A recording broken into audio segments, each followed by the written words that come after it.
फैसला नहीं होता था जज साहब, क्योंकि ऐसे फाइलें दबी की दबी रह जाती थी। उत्तर प्रदेश में कोई कानूनी कार्रवाई नहीं होती थी। इनको दुकानें नहीं लगानी है तो इसका जिम्मेदार वो खुद है, ना कि उत्तर प्रदेश के मेरे योगी आदित्यनाथ हैं। जिस तरीके से आपने देखा होगा कुंभ के अंदर मेला लगा हुआ है, उस मेले में कह रहे हैं कि भाई मुसलमानों की दुकानें क्यों नहीं लगने दे रहे योगी आदित्यनाथ। जी हाँ, मैं हूँ योगी आदित्यनाथ, जो चाहूंगा वही होगा। आप समर्थन करते हैं योगी जी का? योगी जी जिस तरीके से योगी जी ने वहाँ पे गैर हिंदुओं का प्रवेश बंद कर दिया, उनकी दुकानें लगाने से मना कर दिया, समर्थन करते हैं? मेरी बात सुनो, इस चीज के जिम्मेदार वो खुद हैं। कैसे? इस चीज के जिम्मेदार वो खुद हैं, क्योंकि उनके कुछ चंद लोगों ने ही, अगर उनको मालूम था कि मुझे बिजनेस करना या खाना है या खिलाना है या दुकानें लगानी है, तो शायद वो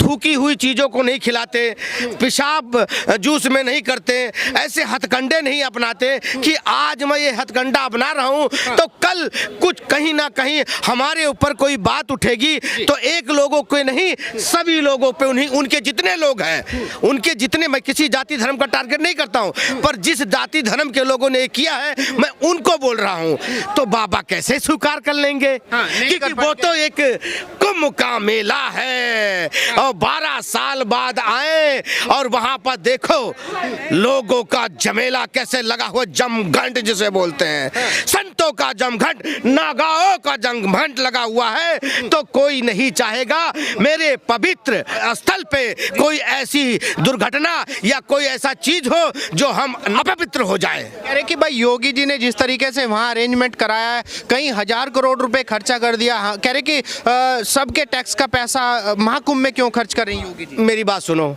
उत्तर प्रदेश तो वैसे उत्तम प्रदेश हो चुका है और अपने ही तीर्थ स्थल को अगर सुंदर बना दिया तो कितना बढ़िया काम किया। इससे तो बहुत अच्छी बात है ये।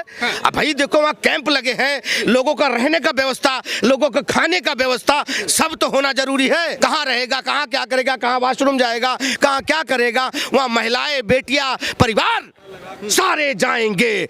उनका वहां पे हर लोगों के लिए रहने का, खाने का व्यवस्था बनाया गया है। जैसे हमारा ही धर्म में अगर कोई चीज ऐसा बाबा जी ने किया है तो कोई अच्छा काम किया है, और अगर बाबा ने कहा है जी कि इनको दुकानें नहीं लगानी है तो इसका जिम्मेदार वो खुद है, ना कि उत्तर प्रदेश के मेरे योगी आदित्यनाथ हैं। आज ही अखिलेश यादव जी ने प्रेस कॉन्फ्रेंस किया, उन्होंने ये बोला है कि भाई जैसे योगी आदित्यनाथ काम करे ना यूपी के अंदर, इसका भुगतान उनको आने वाले कई दशकों तक करना पड़ेगा। जिस तरीके से उन्होंने दंगा करवा दिया संभल में, कुछ लोगों ने पत्थर क्या चलाए, उनको जेल में डलवा रहे हैं, उनको पिटवा रहे हैं। मेरी बात सुनो, झाको राके साइया मार सके ना कोई, ठीक है ना, उनको कोई तंग नहीं कर सकता है। मैं थोड़ा आधा ही बोला हूं, उनको कोई, देखो वो पूरे उत्तर प्रदेश के उन पे राम जी का आशीर्वाद है, योगी पे हमारे प्रभु राम का आशीर्वाद है, और वो हनुमान के अवतार हैं बाबा मेरे। उनके बारे में क्या बोलो, जितना बोलो उतना कम है, क्योंकि वो बाबा है योगी आदित्यनाथ।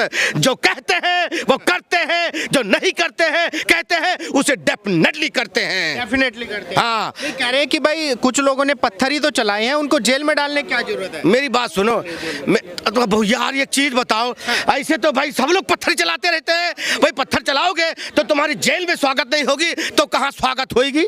बाबा की पुलिस को गुस्साया और उनका लाल कर दिया, बैग पिछवाड़ा है, और लाल करने के बाद उनके लिए खोल दिया जेल का दरवाजा। कि आदमी तो छोड़ो, महिलाओं को भी अरेस्ट करवा रहे हैं योगी जी। मेरी बात सुनो, आपने शायद वो वीडियो देखी नहीं कि सलमा भी खड़ी थी और सलीम भी खड़ा था, दोनों के वहां से पत्थर चल रहा था। चल रहा था कि नहीं चल रहा था? सलमा भी चला रही थी, सलीम भी चला रहा था, रुखसाना भी चला रही थी और रुखसार भी चला रहा था, सारे चला रही थी। तो उस टाइम सोचो भैया कि भाई देश के दुश्मन है कौन?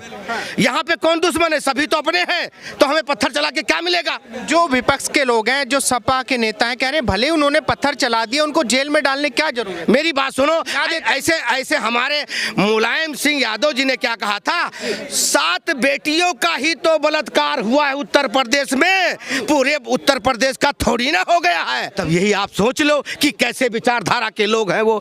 आज मेरे उत्तर प्रदेश में अगर कोई बहन बेटी को छेड़ता है तो नो जेल नो बेल, सीधा प्रभु से मेल।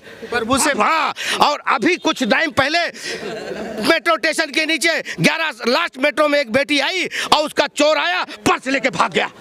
अब वो किसको बुलाए?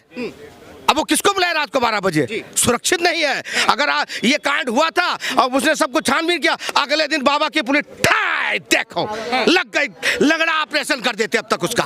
ठीक है ना, ऑपरेशन, लंगड़ा ऑपरेशन। उसी को लेके विपक्षी कह रहे हैं कि ये गोलीबारी ठीक नहीं है, फिर कोर्ट कचहरी बंद कर दो। मेरी बात सुनो, चप्पलें घिस जाती थी, शायद आपको मालूम नहीं है, फैसला नहीं होता था जज साहब, क्योंकि ऐसे फाइलें दबी की दबी रह जाती थी। उत्तर प्रदेश में कोई कानूनी कार्रवाई नहीं होती थी, सिर्फ उन्हीं लोगों की होती थी जो एक समुदाय के लोग होते थे। और आपको मालूम है कि वो कौन होते थे? आज उनका बाजा बजाने के लिए योगी आदित्यनाथ, गुंडा हो या बदमाश हो या मवाली हो, सबके लिए बाबा मालूम है क्या है?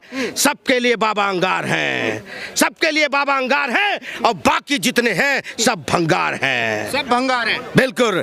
इसलिए मेरे एक बात याद रखना, बाबा वो दिन दूर नहीं कि ये दिल्ली के गद्दी पे बैठेंगे, पूरा हिंदुस्तान पे राज करेंगे मेरे योगी आदित्यनाथ। अखिलेश यादव कह रहे हैं कि तानाशाही कर रहे हैं योगी जी, गलत कर रहे हैं, बहुत गलत। मेरी बात सुनो, तानाशाही तो उनके राज में होता था, एक ही समुदाय के लोगों की सुनवाई होती थी और बाकी सब लोगों की धुनाई होती थी।